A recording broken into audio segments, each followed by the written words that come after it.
for what they call, and I know this is all sounds like government talk, but it's called the Major Disaster Declaration. This declaration allows folks, at the request of the governor, the declaration allows folks who have been impacted to get immediate cash assistance to cover things like everything from groceries to baby formula to prescriptions, because as you've seen and you reported, a lot of these places are burned to the ground. There's not a single thing left in their homes. And so if they contact disasterassistance.gov, anybody who's lost everything or anything of consequence, disasterassistance.gov or 1-800-2, I beg your pardon, 1-800-621-3362. That's disasterassistance.gov, 1-800-621-3362 to get the kind of help they need for everything from the basics that they don't have access to right now. And this morning, due to the magnitude of the disaster, I was talking with the governor, and he requested if I could increase the federal funding that was authorized under this legislation from 75% to 90%. We're increasing it to 100% of all the costs to be covered by the federal government for both the fire management assistance grants and the elements of what they call the disaster declaration. So today I'm announcing that the federal government will cover 100% of the cost for 180 days. This is going to pay for things like debris and hazard material removal, temporary shelters, first responders' salaries, and all necessary measures to protect life and property. And folks, I want to underscore, I told the governor and local officials, spare no expense to do what they need to do and contain these fires and in their communities that have really been devastated. And we're doing literally everything we can at a federal level. That's also why I call this group of folks around this table of all relevant federal departments and agencies together to discuss what more we can do, and some of the folks around the screen as well. Before we begin things, here's an update on where things stand right now. First, we're focused on helping contain these fires. Over the last 24 hours, the United States Forest Service, working with state and local responders, has suppressed over 50 fire starts. And the fire in the Hollywood Hills has been contained by brave firefighters risking their lives. Right now, 3 major fires are still burning in the Pacific Palisades, in Pasadena, and in Sylmar. I want to be clear. What I know from talking to the governor, that there are concerns out there that there's also been a water shortage. The fact is, the utilities understandably shut off power because they're worried the lines that they carried energy were going to be blown down and spark additional fires. But the Cal Fire, and when it did that, it cut off the ability to generate pumping the water. That's what caused the lack of water in these hydrants. And so Cal Fire is bringing in generators to get these pumps up and working again so that there's no longer a shortage of water coming out of these hydrants. I'm also surging all federal resources possible to Southern California, including 400 additional federal firefighters, over 30 firefighting helicopters and planes, federally supplied, firefighting planes and helicopters, and 8 Department of Defense C-130s that are equipped to suppress wildfires. Today, the Secretary of Defense also authorized 500 wildfire ground clearing personnel from the Defense Department.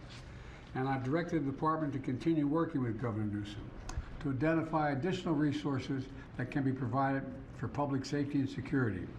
And we've secured additional firefighters and firefighting aircraft from our ally in Canada as well. I also want everyone in Southern California to know we're going to keep at it. We're sticking with this. We expect there may be a temporary break in the winds, but in some areas the winds are likely to continue well into next week. And so we're going to continue to sending everything literally every resource we can find that's appropriate to help the governor and the first responders. Second, we're focused on helping people who have been displaced or in many cases lost everything. You reported on, you've seen the homes just burned to the ground, whole areas burned to the ground, large areas. They've been displaced and they've lost everything. As I said, since the fire started, FEMA has been working with the state to help residents get shelter, groceries, prescriptions, and other critical goods like baby formula. We're also sent FEMA Director Criswell to Los Angeles to manage our response on the ground. She was supposed to be on this call, but we have the deputy here because she is out in the field with the governor right now, surveying what's going on. Let me close with a message to the people of Southern California. We are with you. We're not going anywhere. To the firefighters and first responders, you are heroes. Many of these firefighters are out there risking their lives, and some, well, I won't go beyond that, but risking their lives, and while their own homes are in danger, their families are in danger. To the firefighters and first responders, you really are, it's not hyperbole, you're heroes. You're genuinely heroes. And the worst, this is the most widespread, devastating fire in California's history. It's amazing. And there's nobody understands it better than the press has been covering this on a minute-to-minute basis. And you literally have to run into the flames, these firefighters. You know, that old expression, God made man, then he made a few firefighters. Who runs into flames? You know, in doing so, you're leaving your own families and who may be in harm's way as well. So we owe you. And we're going to make sure that you get every resource you need, every possible resource you need. You know, to the families who have been impacted by this disaster, you're living through a nightmare, I know. And I promise you, we're going to help you get through this and eventually recover and rebuild. I want to turn it over now to the Vice President before we go on to the folks in the various cabinet positions as well as agencies that control these issues. Madam Vice President, I know you're directly affected, so you fire away. No pun intended. Indeed. Thank you, Mr. President, and also for the work that everyone around this table has been doing with the appropriate sense of urgency, because this is an urgent matter. What we have seen in California, and in particular in Southern California, is apocalyptic in terms of the nature of it and the unprecedented nature of it as well. And what we are seeing is a situation that is extremely dynamic. It is very much in play, and to some degree unpredictable, because we are literally waiting to see which way the wind blows. And I cannot praise enough the local leaders, most of whom I have talked with, and in particular our firefighters, who, as the President has said, they are working around the clock. They are working 12-hour, even longer shifts, and they are doing it with a sense of optimism, but also with an understanding of how serious this moment is and how important their work is to real lives and real people. Thousands of families have been displaced. Many of those families with young children with nowhere to go. And what we know is that this is a matter of current urgency, but this is also something that is going to have an impact for months and years to come. And on that point, I will also make note of the fact that, sadly, many insurance companies have canceled insurance for a lot of the families who have been affected and will be affected, which is only going to delay or place an added burden on their ability to recover. And I think that is an important point that must be raised, and hopefully there can be some way to address that issue, because these families, so many of them, otherwise will not have the resources to recover in any meaningful way. And many of them have lost everything. In the midst, however, of all of the trauma that has occurred, we have seen extraordinary acts of heroism. I am hearing countless stories of strangers helping strangers. People who are opening their homes where they are intact and have not had to evacuate, opening their homes to neighbors, to friends of neighbors, feeding them and providing shelter for them. And I do think that it speaks to the best of who we are as a country, which is in times of crisis, we find the heroes among us who we may not have known before, but act out of a sense of courage, but also a sense of community. And I applaud all those who are approaching this crisis with that spirit. And the bottom line is this: there are incredible heroes every day who are working right now in California on the front lines of this fire. And in particular, I want to thank the firefighters for all they are doing. They are, as the president said, putting themselves in harm's way, and they are doing the work that is about helping people who are perfect strangers to them, and doing it in some of the highest moments of need that anyone could face. And with that, I'm going to turn it over to Liz Sherwood-Randall. Turn it back to me. Okay, back to the president. Look, I've had a chance to speak with a lot of the elected officials, including the senators, some of the congresspersons in the region. And there you've heard it from the Vice President of the United States, who is from California, and the President of the United States promising new federal support to the state of California. The President announcing a surging of officials and resources, including 400 additional federal firefighters, 30 firefighting helicopters and planes, and then the Pentagon and the Defense Department helping out as well. We're talking about 8 C-130s that are equipped to suppress wildfires.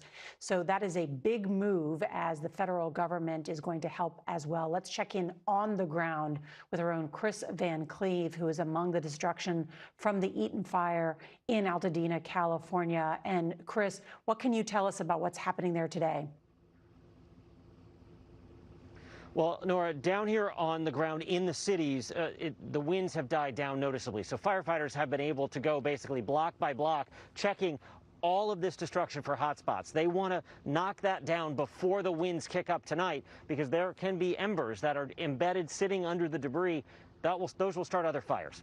Up in the mountains, where the Eaton fire is raging, it is racing towards Mount Wilson, the highest point in Los Angeles, home to key transmission towers. There's an aerial attack going on trying to beat back that fire right now, and that's why those aerial assets the president was talking about are so important.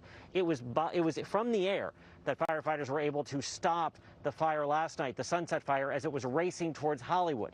That air support is critical to stopping these giant fires.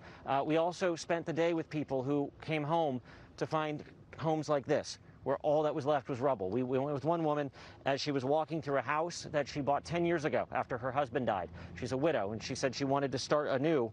She came home to that new start, needing to start over again. One of the only things that survived the fire was a small ceramic church. She said she's taking that as a sign that someone is looking out for her. In this case, it certainly also was her neighbor, who pounded on her door and demanded that she evacuate as the fire started to rage Monday night. And it's stories like that, Nora, block after block after block. There are also tragedies. 5 people, at least, have died from this fire. One of them stayed behind to try to protect his home, and it cost him his life. Oh my goodness, as that phrase goes, look for the helpers, and certainly many neighbors and trying to help one another. Chris, can I ask you about what's ahead? Because even though the winds have died down a bit today, they are forecast to pick up tonight and this weekend. What's the big concern? Well, we're talking about wind gusts of 35 to 50 miles an hour tonight. To give you some context, the Sunset Fire, that fire that threatened Hollywood last night that kicked up, those were only 20 to 25 mile an hour winds, and that fire grew to a life and property threat in under an hour. So sustained wind gusts of 30 to 50 miles an hour, that's going to blow embers 1, 2, even 3 miles away. Those embers, those are basically flying little balls of fire. When they come down on something and they can ignite it, they will. The concern is that right now you have 5 fires, and tonight you'll have even more. And we saw how fast those fires can spread when the wind is pushing them. I think everyone in Southern California is holding their breath. Oh my goodness, Chris Van Cleve, thank you for being there. Thank you for your reporting. I want to bring in CBS's Scott MacFarlane. He's at the White House.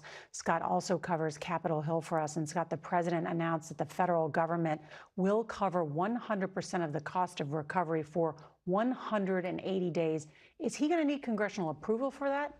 He's going to need a lot more money in the near future, and that's ultimately going to be on President-elect Trump's desk and this new Congress. And Nora, the Congress of 2024 was at loggerheads constantly, even just... And you've been watching special coverage, a briefing by the president and vice president pledging federal support for those wildfires that are ravaging Southern California. We'll have more next on KHOU 11 News at 4. Live from the KHOU 11 studios and streaming on KHOU 11 Plus. Your news starts now. This slush or snow, it freezes over, and then it causes already a hazardous conditions on our roadways. State, county, and other federal firefighters, also the tribal firefighters as well in the communities. And we're looking at these maps, which we call the Modular Area Firefighting System Air Tanker. There's 8 of them. And there were, like I said, this time of the year, we're not ready for that. But within the next 24 to 48 hours, we'll have all 8 that's available for assistance. These aircrafts require lead planes to lead them into these fires. And so we're having to go through that whole process and ramp up really quick to get the inspections in, the check rides, so that these are qualified and are able to go. We're also working with our Canadian partners to mobilize 2 CL-415. These are water scoopers. They will clear customs on Monday, and they will be available after they clear federal inspections and the check rides. An important thing to know is that these aviation resources require a lot of support in the form of mechanics, airport space, helicopter managers, area supervision. And so we're working with our state and local and federal agencies to identify these aviation support resources to be sure that we can respond effectively. Now, I had mentioned the amount of fires that we've responded to in the last 48 hours, and I mentioned the 50 fires in the last 24 hours. We continue to have new starts. We're continuing to monitor the types of activities. We have about 8,000 firefighters on standby to add to this if need be. Right now, we are going to monitor the number of aircraft and firefighters we have in that small space. Because as you can imagine, there's only so much you can put in a space before you create other challenges there. The airspace in that area is pretty tight. You have commercial airports and others in that area. You also, unfortunately, have drones in the air, which is a concern to our pilots and to the safety of the aircraft, and so we have to be mindful of that. I only bring it up to let you know that this is not a very easy environment to operate within. Our firefighters, both federal, state, and local, and tribal, are doing just an outstanding job in what I consider to be some significant challenges in a significant environment. I think, as I look at some of the questions that you may tend to ask, it's typical that the causes of fires isn't known immediately because resources are really focused on response. However, all the fire causes are investigated, and I want to be upfront with that. Each one of these fires will be investigated to see what the cause and origins of them are. And what we know now is that it would be unusual for there to be lightning-caused fires in Southern California at this time of the year. Fire investigations are the responsibility of the jurisdiction on where the fire starts, and we're ready to assist with this if and when needed. Thank you all. Thank you. Randy, tell me about the conditions that we're dealing with on the ground. What's most concerning for you? Most concerning right now is the wind, because the wind is limiting our ability to put aircraft in the air.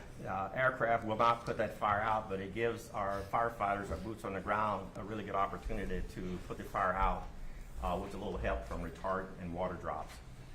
With these Santa Ana winds, what's interesting about this part of California, these Santa Ana winds comes off the ocean usually in the mornings, and then you have the sundowner winds in the afternoon pushing the wind back the other way. And so while you're fighting to stop the fire this way in the morning, you're also fighting to stop the fire from coming back at you in the afternoon. The sundowner winds are not significant as we speak, but those are the challenges we have in that part of California. And so again, our firefighters are doing just an outstanding job of working in that type of environment, which their lives are really at risk pretty significantly under these conditions. Thank you. I told you, Administrator Griswold is off with the governor, and inspecting some of these areas. So we have Bob Fenton. Bob, can you hear me? Hello, Bob. Yes, sir. Mr. President, I hear you. Fire away. You hear me, sir? I'm there. So the administrator is with right now the governor, the mayor of LA, county, local officials, getting a briefing on the fire to really understand what the needs are as we move forward, not only with regard to the firefight, which Chief Moore was talking about, but also to regard to support the population displaced. Over 360,000 under mandatory evacuations, hundreds of thousands more with warnings. And so what we're doing now is ensuring that that we're able to provide any support to provide mass care to individuals, any assistance for the sheltering, any assistance for feeding, and then through the programs that we provide through our individual assistance that you authorize through the declaration, we're able to assist individuals with funding to offset their hotel costs. So applying to FEMA on the 1-800-621-3362 number is important, or disasterassistance.gov.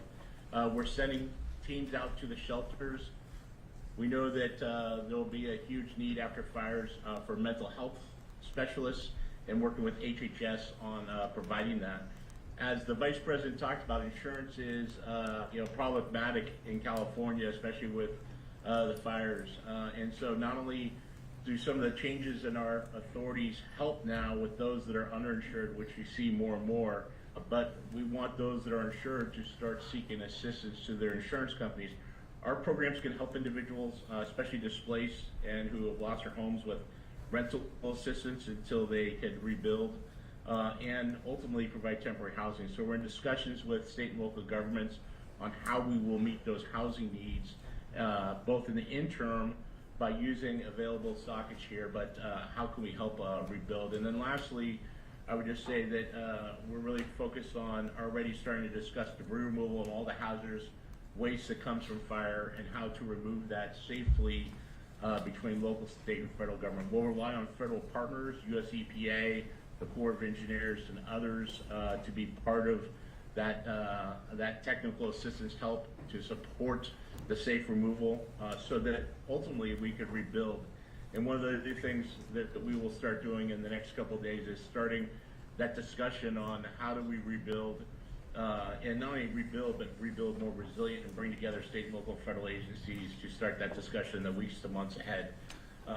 And so right now we're focused on meeting the immediate needs of those displaced, but already starting to work on recovery and rebuild and bringing all our authorities and the full weight of the federal government and all the resources that you've authorized to help California in that endeavor. Bob, what do you think the biggest challenge is? Also, I got. Oh, sorry, go ahead. Go ahead. I think the biggest challenge is going to be the mental health stress that is put on individuals that have lost everything. Fires are, so drastic. They destroy everything very quickly. Individuals don't have a lot of notice to leave, and so I think there's going to be a significant mental health strain, followed by a need to help individuals recover and rebuild. And the Vice President is exactly right.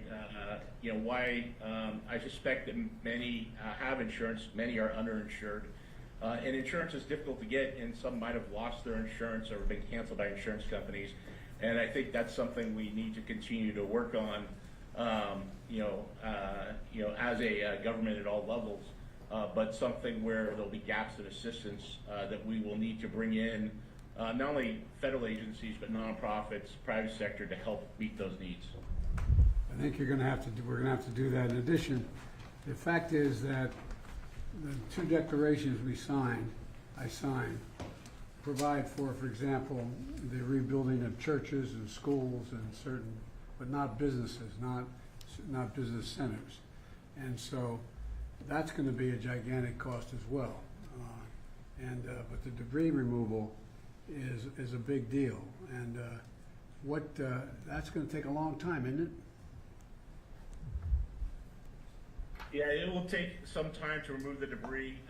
In California, unfortunately, we've had a lot of experience with fighting fires and removing debris, and so it will take months to a year. This is a very widespread with significant damage to infrastructure, and we want to not only immediately remove the hazards, things like propane tanks, some of the power cells that are there, and other contaminants that may be in households, and make sure that they're safe to re-enter, and we look for personal effects.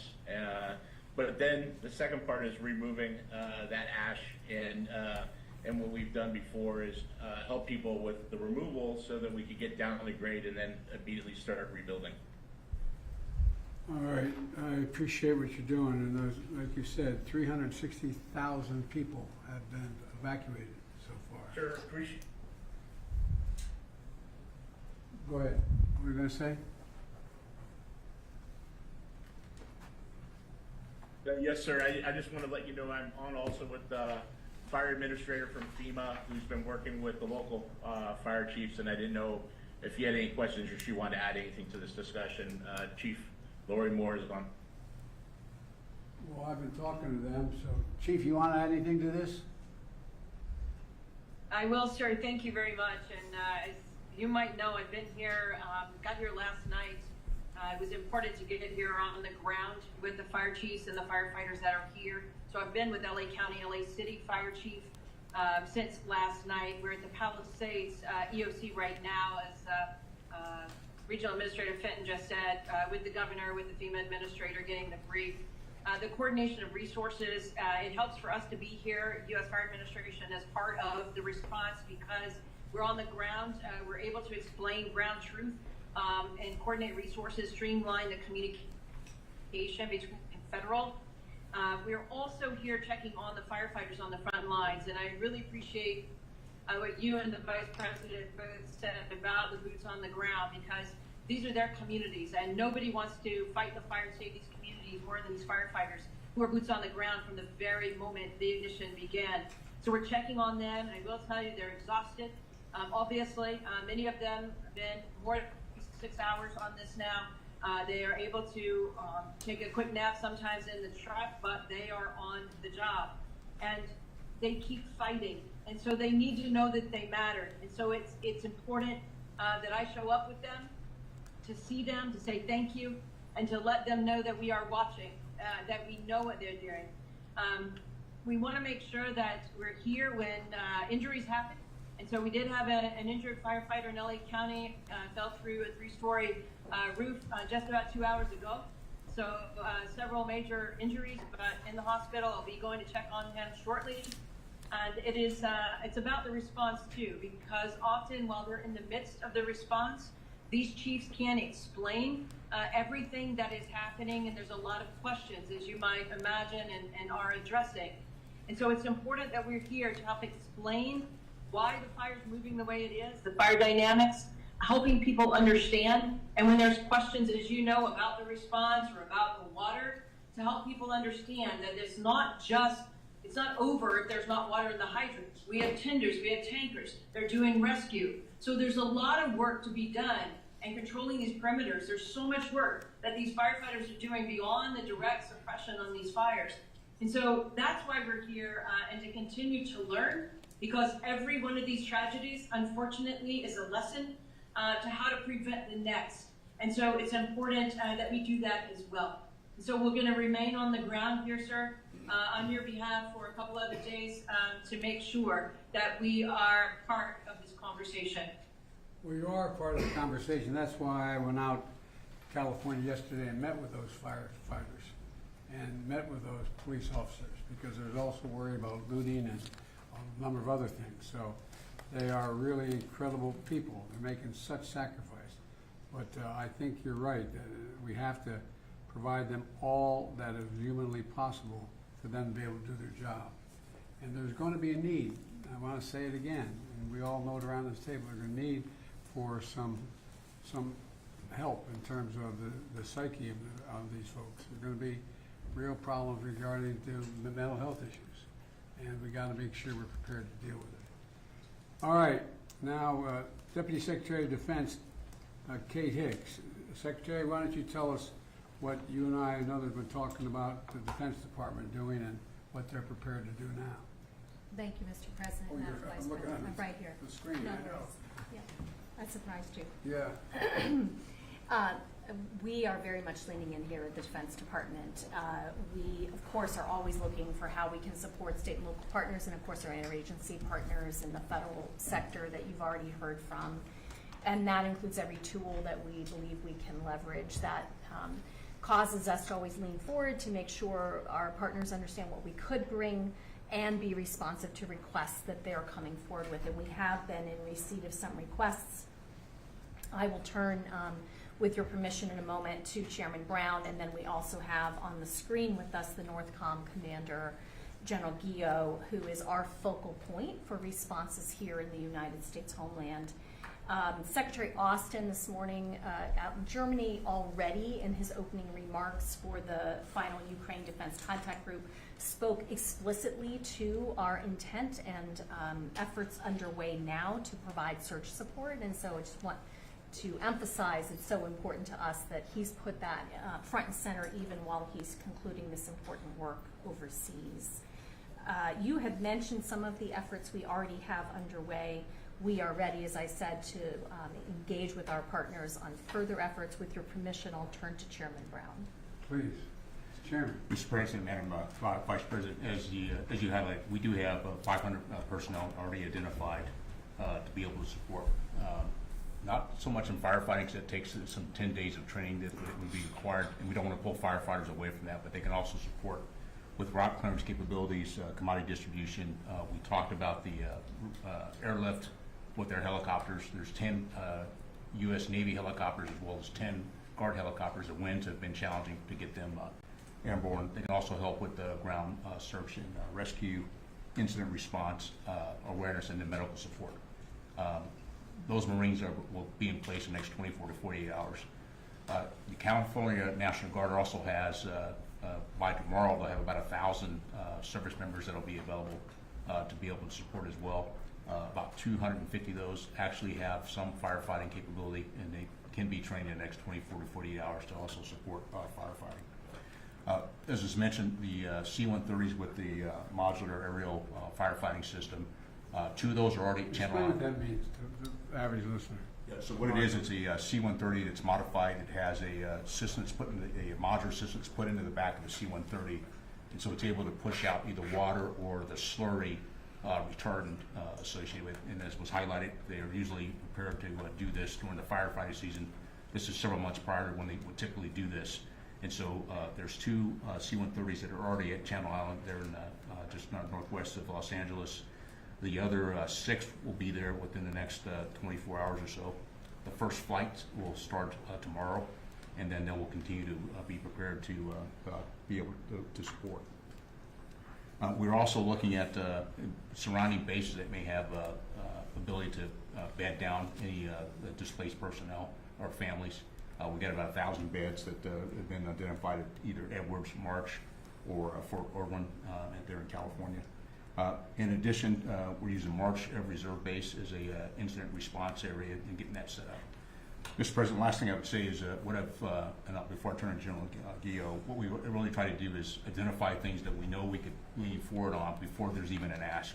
We want to make sure we cut down the timeline to get provided capability. We also want to make sure, and I know that General Guillot is communicating that with Ms. Griswold from FEMA, so that we want to make sure we, as I say, provide an a la carte menu of all the things we have available. So even if they don't have time to think about it, we're already looking ahead.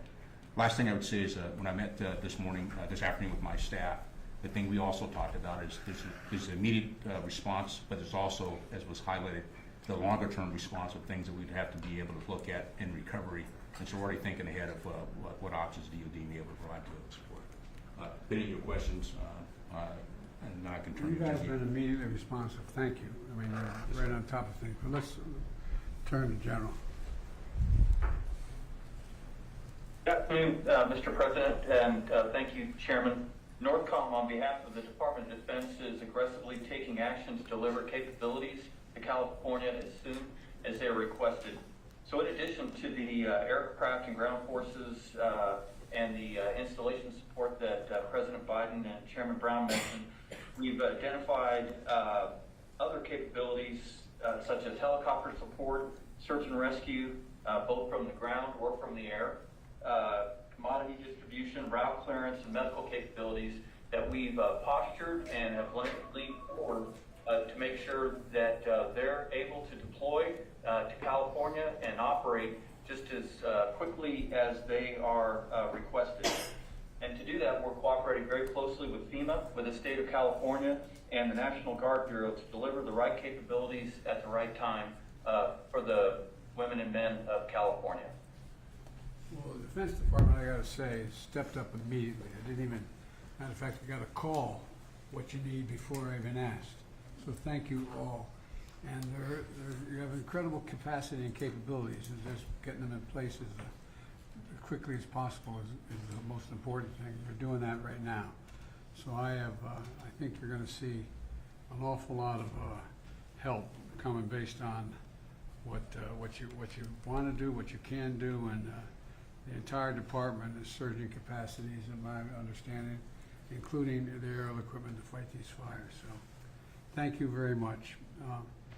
Now I'd like to speak to our Department of Energy Secretary Jennifer Granholm. She will brief us on power outages and initial assessments of impacts on the power grid in Los Angeles area. And Madam Secretary, it's all yours, wherever you are. We're looking to see if she's still on the screen. She had to board a plane, so if she has had to board, the Deputy Secretary, Dave Turk, is sitting at the end of the table. It looks like she is on her looks like she plane, has to so get on her plane. It's all you, pal. Fire away. I'll give the update, She was Mr. waiting President. at the gate. Yeah. And she's on the way, Mr. President, to Puerto Rico again on official visit, given the island-wide blackout there, and doing everything we can to help on that front per your guidance and the Vice President's direction as well. And of course, again, per your guidance, we're doing everything we can to help, working with partners, including our utility partners, but also other federal partners as well. As of just coming into this meeting, there's about a little over 400,000 customer outages in California. Important to note that these are both actual outages, power that's actually been disrupted because of the fire, but also proactive shut-offs, just as you mentioned as well, to prevent fire ignition and the spread of fire. We've got two main utilities out there, Southern Cal Edison and the Los Angeles Department of Water and Power, and we're in close and continuing contact, including with their CEOs, Pedro and Janice as well, including calls with them just a few hours ago, just to make sure we're doing everything we can to help. We're coordinating with those utilities and with utilities literally across the country to make sure that we've got all the capabilities that we have in the federal government, but our utility partners to provide that. I want to thank you, Mr. President. You joined a call just a couple months ago with Liz and our secretary to thank all of these utility CEOs. We've got this phenomenal partnership with utilities all across the country. It's called mutual assistance. And if any utility in any one region needs help, all the other utilities, and we last unleashed this phenomenal partnership to bring 40,000 utility workers to Florida, North Carolina, South Carolina, the affected regions with the two hurricanes back to back, and everybody. Continue to talk to me. I've been deployed so many places. Well, having been with the utilities out, we were all in Colorado for this meeting. They just appreciated you taking the time to thank them for their personal leadership, and it's the utility CEOs themselves who make the time for these calls going forward. We're working closely with all the utilities. We're also in continuing contact with the transmission operators. The disruption has really been at the distribution level, at the local level, but we want to make sure there's not broader outages and broader concerns. As of now, we're not seeing any issues with stability of the broader transmission system, either in the region or across California or more broadly. So that's a good news part of where we're at now, of course. We're working with the utilities trying to restore power to customers as quickly as we're able, but full restoration, of course, is going to take some time here. In particular, the comprehensive damage assessment will take time and can't begin until it's safe for crews to get in there and actually do the assessments and do the work. So we're working, Madam Vice President, as you said at the outset, with a real sense of urgency here, but also with a sense of we'll do whatever we can over the long haul to do right by our responsibilities. David, one of the things that everybody's mentioned so far is the mental stress it's going to cause for average Americans who are caught in the middle of all this. And one of the things that, you know, it's not, these aren't everyday, no matter how well educated one is, we're not always certain how power is transmitted, why it's transmitted the way it is, and so on. Could you explain to the folks here, the public is listening, what the impact on some of the utilities have had on the ability to generate the pumping of water? Because there's a lot of accusations going around that it's because that local leadership didn't care. I mean, explain how this works and why it makes sense what's happening. So this is an issue, actually, Secretary Granholm was on the phone with the CEO of Southern Cal Edison to talk exactly about this and make sure we were doing everything we can on that front. And it's both the power issue, and you mentioned generators and other ways that we can try to help solve the problem there, but it's also the pressure and making sure that we're thinking of these things holistically. And certainly my experience over the last 4 years under your leadership is it's not one department, it's not one slice of your federal government that is responsible. Energy and water issues overlap in a lot of different ways. So we work with our EPA colleagues and others to make sure that we're bringing all of our expertise and explaining it to our fellow Americans. It's important that we give transparent information and information they can rely upon. Well, I think it's just people don't know how it functions. And for example, since I've been president, I've been in an aircraft flying over more territory where there have been wildfires, from Arizona all the way up to Idaho and beyond, and that make up an area larger than the entire state of Maryland, burned to the ground. And one of the problems has been that people don't understand that when these high winds occur, what happens is, or when these storms occur, these utility poles, these whole, you know, those big lines, you see where all the lines are on, they fall to the ground in the middle of the forest. It's not just about raking the leaves under the trees, it's about the fires that causes. And so utilities have to shut down the ability to continue to transmit on those lines. And the consequence of that, I don't think most people think, no matter how well educated they are, unless they're in the area, that there's a direct correlation between the utility company and the ability to pump water out of a hydrant.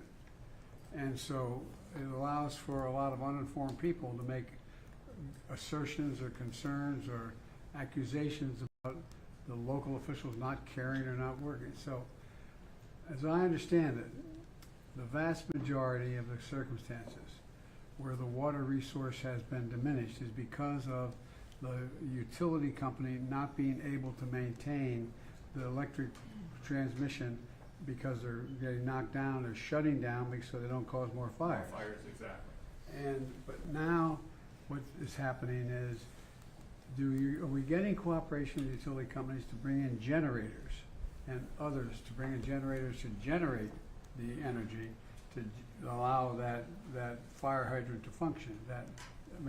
Explain that a little bit. So this is the pragmatic can-do attitude, and folks who've been literally doing this, our civil servants and others, for their careers, and making sure that we're solutions-oriented.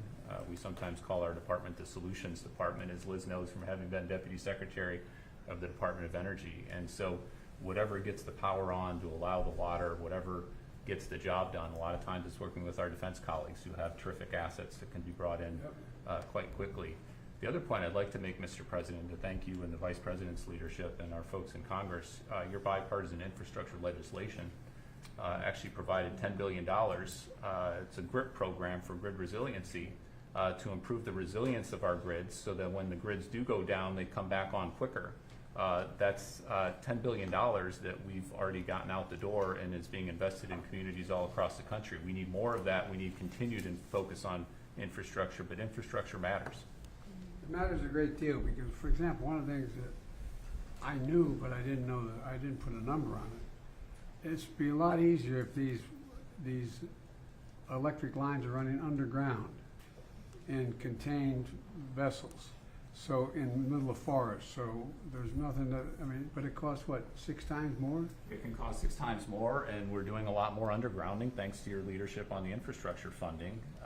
It's not cost effective everywhere, and Some places it's necessary. some places it's absolutely necessary, and we need to have the funding and support to do that as quickly as we can. Well, I think we're moving in the right direction. I know it, look, this is really, really, really difficult for families to have to deal with it. I mean,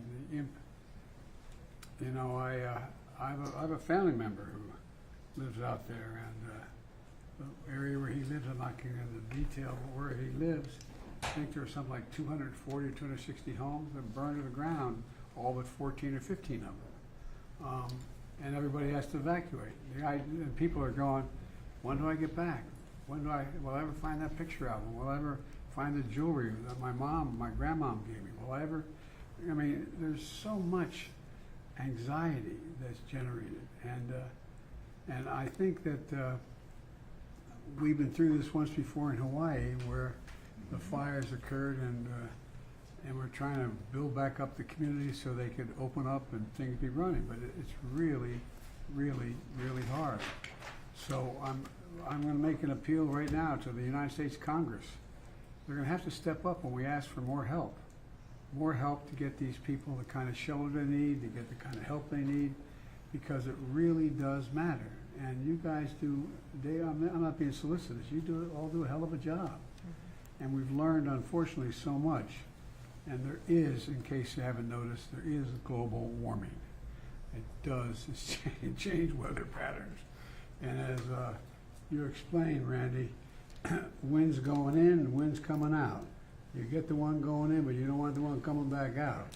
And so my point is that I think the more we can explain to the American people in plain, straightforward, honest English, or whatever language of us understand, what exactly is happening, the more likely we're likely to get the kind of support, and not make a political deal out of this.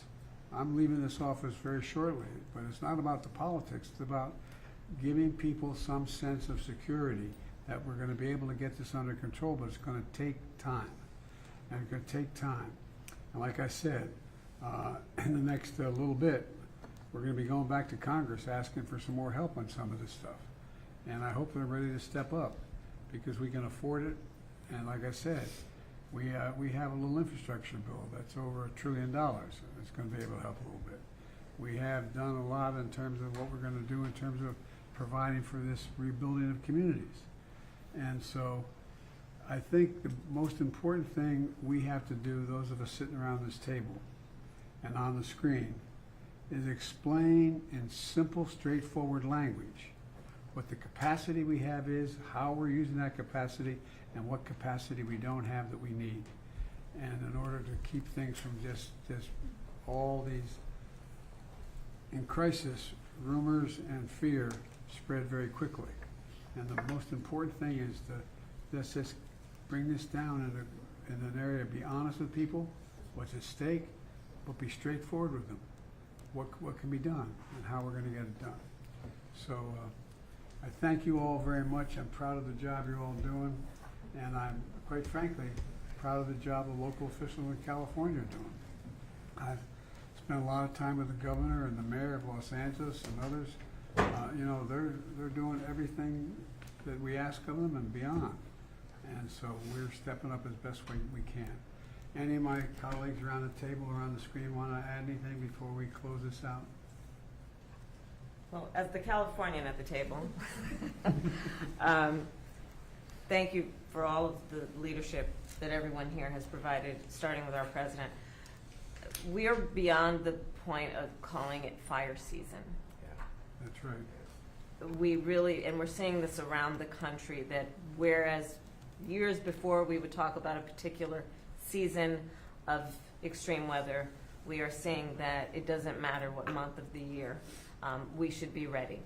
The work that our administration has done in particular on the issue of infrastructure, together with the Inflation Reduction Act and the attention we are paying to the climate crisis, is so important, because we have got to invest as a country in adaptation, and we have to invest in resilience.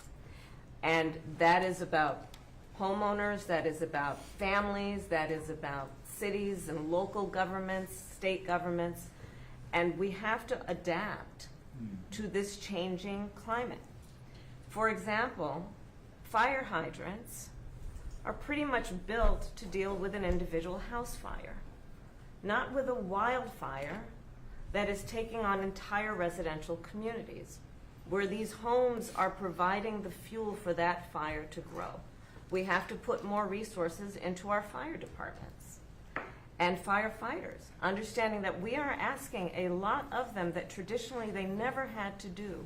And because of their commitment to their profession, they are attempting to rise to the moment of crisis.